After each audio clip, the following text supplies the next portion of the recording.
বন্ধুরা, এইটা হলো আমাদের বাড়ির পাশে শিব মন্দির। এই মন্দিরের অনেক গল্প আছে, তোমাদের একসময় শোনাবো।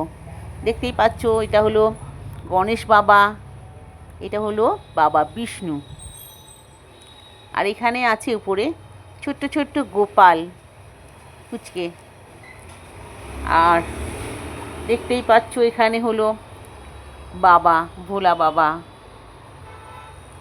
ভোলে বাবা আমার বাবা, সবার বাবা। আমি বাবাকে আমার নিজের বাবা মনে করি। আমার তো বাবা নেই, বাবাকে আমার নিজের বাবা মনে করি। বাবার কাছে সুখ দুঃখের যত কষ্টের কথা আমি বাবাকে জানাই। আমি মনে করি এটাই আমার বাবা। ঝড় বৃষ্টি তুফান যাই হোক না কেন, আমি মন্দিরে আসবই। এইটা হলো, দেখো, পার্বতী, মা পার্বতী।